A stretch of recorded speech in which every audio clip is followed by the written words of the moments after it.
The 50-30-20 rule sucks. Change my mind.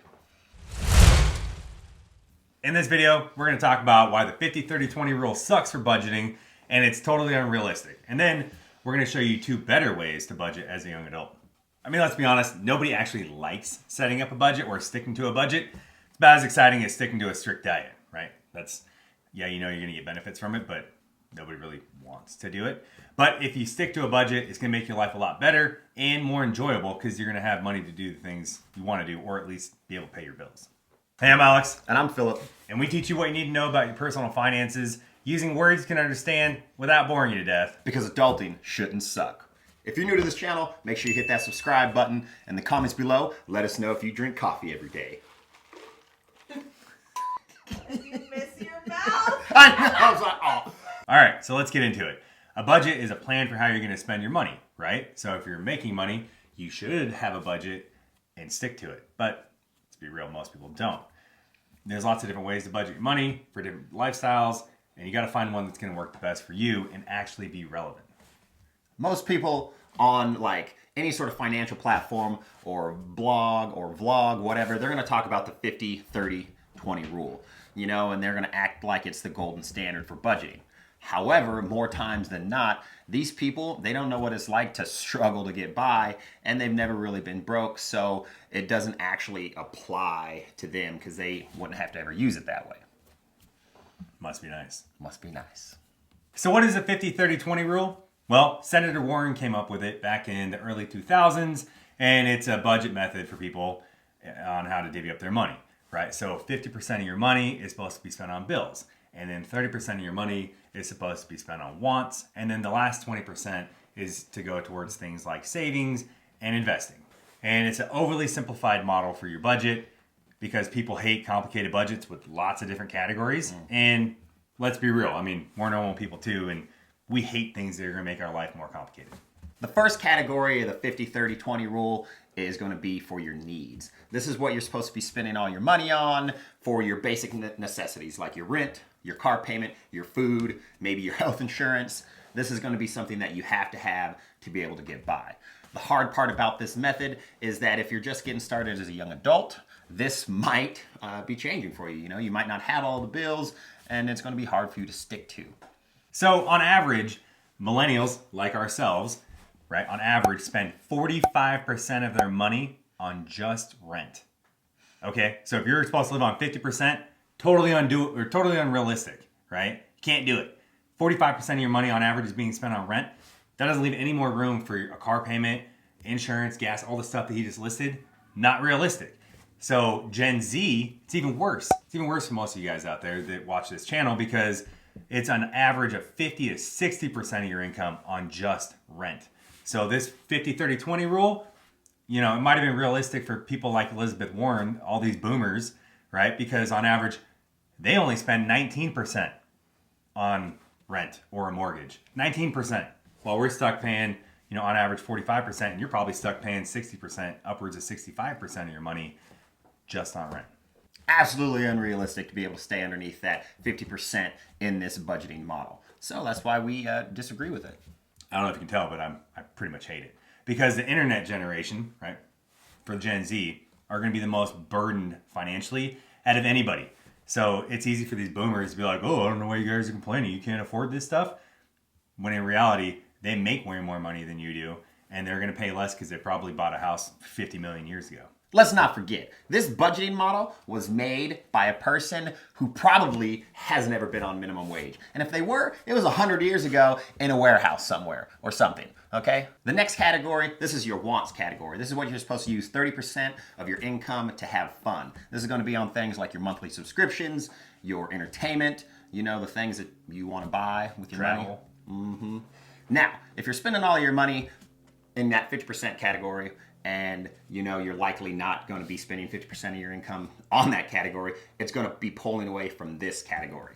All right, so you know it's going to take away from your fun money. And if you don't have fun money, then you're going to use credit cards or something to have fun, and then you're just going to get yourself in debt, and it's going to create a vicious cycle that you might not get out of. So it's important, you know, when you guys are using this model, if you're using this model still after this video, to, you know, make sure that you're staying within those percentages for each category. The last part of the 20% should go towards your savings and investing or paying off debt if you have it, right? So this is your after-tax money, which should go towards things like starting an emergency fund or just a savings fund in general or your 401k to save up for a future, right? And those things are all ideal, but if you're just starting out and you're making minimum wage, probably isn't realistic to be 20%. Yeah. So let's put this into like a real life example here, okay? So let's say in a perfect world, the federal minimum wage becomes $15 an hour and robots don't replace you and you get to work 40 hours a week, all right? Philip, robots aren't going to replace us. Like, we have to do work. Like, no, robots can build houses. They can build a hamburger, okay? Check it out. It's going to come, all right? But anyways, perfect world scenario, $15 an hour, 40 hours a week, $600 a week, right? Comes out $2,400 a month, all right? Now, if you take out taxes, you're probably going to make $2,000 a month, all right? So 50% of your income, you got $1,000 to pay your rent, car payment, transportation costs, food, etc. All of it. Already sounds unrealistic, right?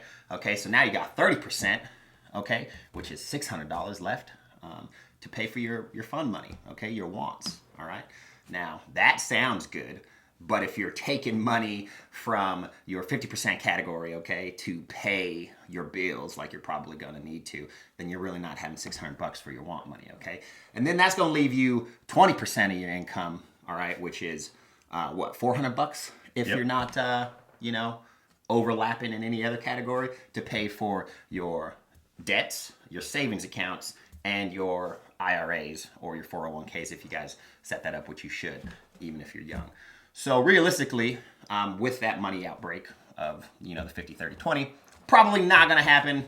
So that's why we think it's not going to happen. Okay? Okay. So that's totally unrealistic to me. That budgeting does not work if you're just starting out. But what does work, the first one that we're going to recommend, is actually 4,000 years old, okay? It's been working for a long time. If you read the book, The Richest Man in Babylon, which is the most popular personal finance book ever written from the early 1920s, right? So this stuff has been around for a long time. How to be successful financially has been around a long time, and it works. His budgeting advice was a 70-10-20 rule. Now, even though this book was published in the 1920s, his advice is still going to be relevant today. He says that 70% of your budget should go towards your necessary bills every single month. 10% of your budget should go towards your savings, and then 20% of your budget should go towards paying off debt that you might already have. To me, and to Alex, this is going to sound a lot more realistic and a lot more doable if you're just starting out. Okay, so the next one we're going to bring up is the 70-10-10-10 rule by Jim Rohn. It's actually very similar to the Richest Man in Babylon's budgeting method, but there are some slight differences which we believe make it the best budgeting method for young adults. He says that 70% of your budget needs to go towards your personal life expenses every single month. He says that 10% of your budget every single month needs to go towards setting an emergency fund, and 10% of your budget needs to go towards your 401k, and then the last 10% of your budget needs to go towards your life fun wants expenses, okay? So that's also a very good method for you if you're just starting out. Okay, so let's go back to that 50-30-20 budgeting method example that we gave, right? So if you're making $15 an hour, then that means after taxes, you're bringing home like $2,000 a month-ish. So if you follow this budgeting method with the 70-10-10-10 rule, 70% of $2,000 a month is $1,400 a month to pay your bills and live on, okay? And then 10% would be $200 to go towards spending money or whatever it is you're going to do to enjoy your life. Because if you don't have any money to do that, you're going to be hating your life and you're just going to put stuff on a credit card to enjoy it anyways. Let's be real. So you got 70% paying for life, 10% paying for stuff that makes you enjoy life. And then you got the next 10% going towards putting money in savings. That's $200 a month. And then the last 10% is going to be towards investing because you always need to be putting at least something, whatever you can, towards your 401k or a future. Mm-hmm.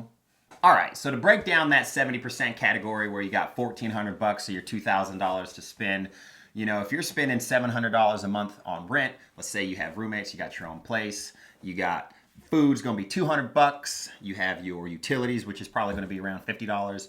If you have a car payment, this might be a little bit harder to stay underneath that 70%, but if you already paid off your car, which is what we would recommend for your first car, then you don't have that car payment.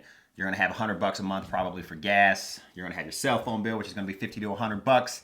You have your car insurance, which is gonna be $100, $200. And then with your renter's insurance, typically it's gonna be like $10 to $15 a month. If you stay within that, left and right limit on your guys' living expenses, that should keep you underneath that $1,400 a month, and you can totally maintain that 70% for that rule. Sometimes your living expenses is going to go over that 70%. I mean, we understand. Just try and keep your bills lower. If they're currently higher than that 70%, work on making your bills less than the 70% each month. So if you're going to have to move.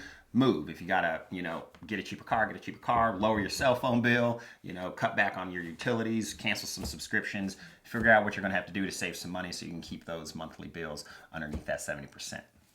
And we understand that everybody's situation is different, right? Maybe you make more money than that, maybe you make less money than that. But overall, this is our recommendation on what we think is going to work best when you're young and you're living paycheck to paycheck. Well, if you like this video, make sure you hit that like button and don't forget to subscribe. In the comments below, let us know if you have any questions about setting up your first budget. And share this with your friends because I'm sure they're going to need it too.